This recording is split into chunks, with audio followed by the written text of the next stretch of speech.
A while back, I made a video about this, and I was just thinking about it again, like that the weird relationship that had formed, and the way I was like seeing it, and I was like, the way that this is going, this is what I think is going to happen, but that would be insane. That could be possible.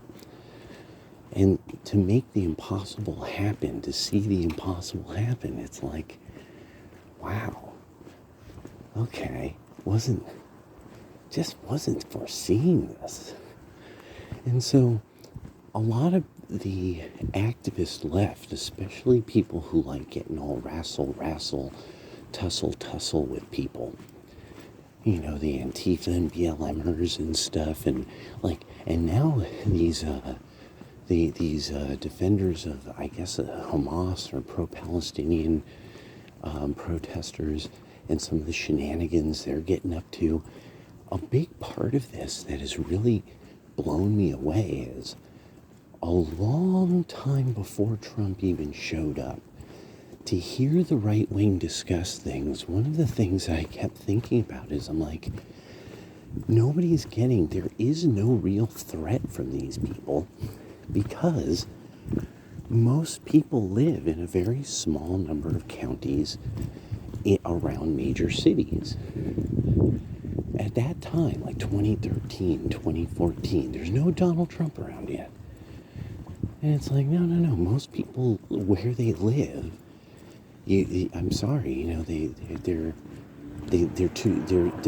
in these big cities, and they like that lifestyle. This is, I think, when that Baltimore, the baseball, people getting attacked after the baseball game or something.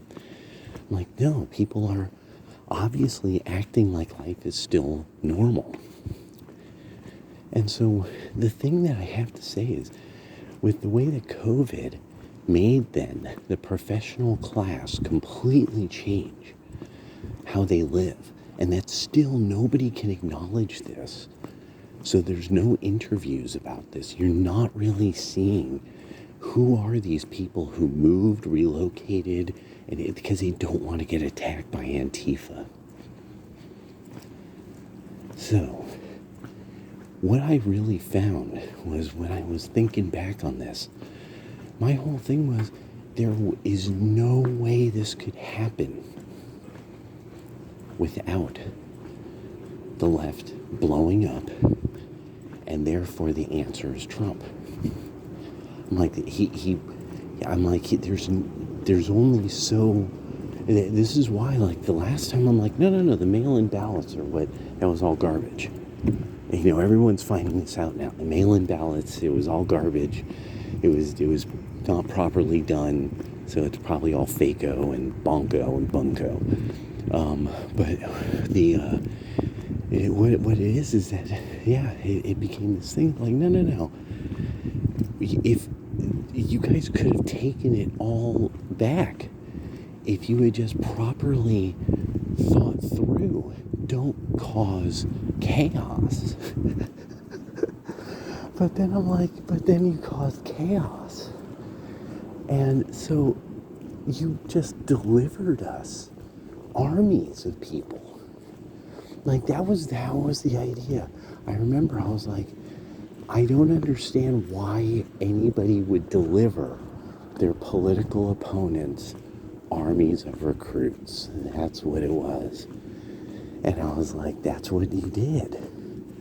Like, don't get mad about how things are turning out now. None of us understood, like, where these people were coming from, but we were like, hey, you're welcome aboard. Glad you finally saw it. Sad it had to happen the way it probably did, which probably sucked. But yeah, salute. Trump couldn't get elected without Antifa being dickheads.